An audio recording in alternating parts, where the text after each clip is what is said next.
nous a expliqué quand même à l'entretien que 38 élèves, ça allait. 41, c'est beaucoup. Mais 38, ça va. 38, c'est pas mal. Pour le lycée, c'est bien.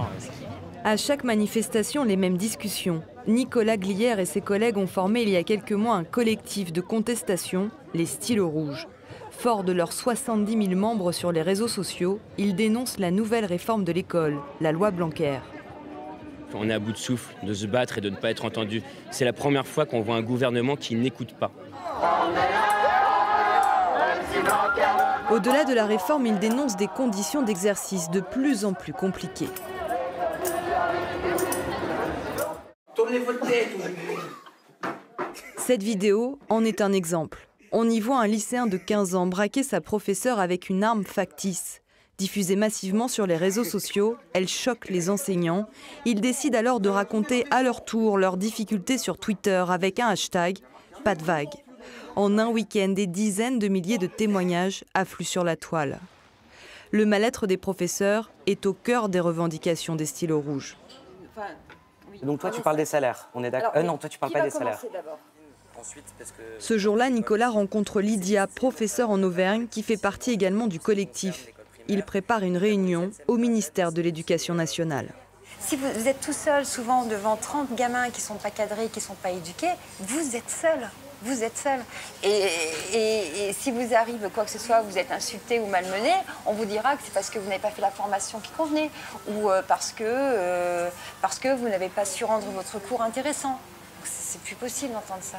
Dernièrement, il y a eu un trop-plein, des réformes qui se sont succédées, un mal-être qui est réel, des affaires régulières, des problèmes avec la hiérarchie, les inspecteurs, les chefs d'établissement, qui ont fait que les gens n'en pouvaient plus. C'est explosif et ça a explosé. Et c'est avec cet homme que le collectif discute et négocie. Édouard Geffray est en charge des 880 000 enseignants français. L'Éducation nationale a promis des salaires plus élevés pour la rentrée prochaine et une nouvelle approche des ressources humaines. La poussière sous le tapis, c'est fini. On ne touche pas aux professeurs. Et ça, c'est une responsabilité collective. C'est une responsabilité collective des parents, des enfants et de la société. On ne touche pas un professeur. La boussole quotidienne que le ministre m'a fixée, c'est ça. C'est on défend, on soutient et on accompagne. Alors après ça, vous dire que les choses ne se font pas en 8 jours, c'est certain. Vu la taille du ministère, ça ne peut pas se faire en 8 jours. Selon une fédération d'organisations qui visent à protéger les enseignants, les violences contre les professeurs ont augmenté de 7% l'an dernier. Et la grande majorité d'entre elles sont des menaces ou des diffamations. Le motif de suspension, c'est avoir été vu par des élèves en train d'effectuer des gestes inappropriés à caractère sexuel. Luc Vandenhoff en a fait les frais à la fin de l'année dernière, lorsque 2 collégiennes l'accusent. L'enseignant continue de donner cours devant ses accusatrices avant d'être suspendu 2 semaines plus tard, le temps d'une enquête, et de porter plainte pour diffamation. Le professeur s'est senti lâché par sa hiérarchie. Quelque part, je savais en moi-même que j'allais finir par avoir raison, puisque rien ne tenait la route dans ce qu'elle disait. J'ai vraiment été traité comme un chien, comme le pire des chiens. À leurs yeux, j'étais coupable. Dans des cas comme le mien, il faut quand même qu'il y ait des structures qui existent où il y aurait peut-être 1 ou 2 psychologues, 1 ou 2 personnes qui ont l'habitude de ce genre d'affaires, pour rapidement aller sur place et puis tirer le vrai du faux. J'y pense tous les jours et je n'ai pas encore récupéré mon sommeil d'avant. Des structures sont justement à l'étude au ministère de l'Éducation nationale. Après un drame, le suicide d'un instituteur de CP de cette école du Val d'Oise en mars dernier.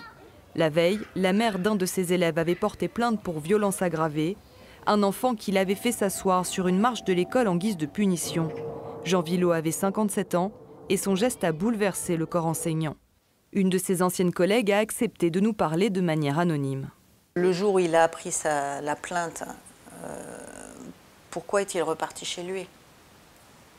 Moi, ça me choque. Pourquoi l'a-t-on laissé repartir chez lui?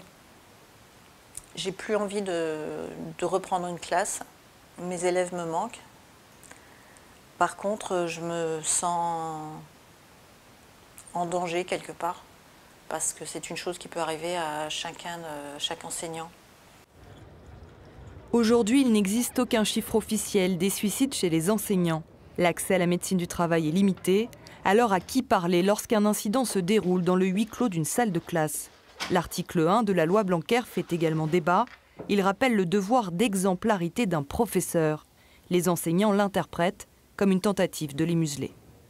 Les enseignants n'acceptent pas forcément l'idée qu'à un moment donné, la parole ne peut pas être libre sur tout sujet tout le temps.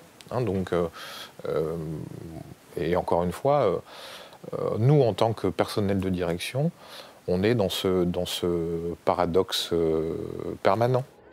De nouvelles grèves sont prévues jusqu'à la fin de l'année scolaire. Certains enseignants menacent même de bloquer les examens pour se faire entendre.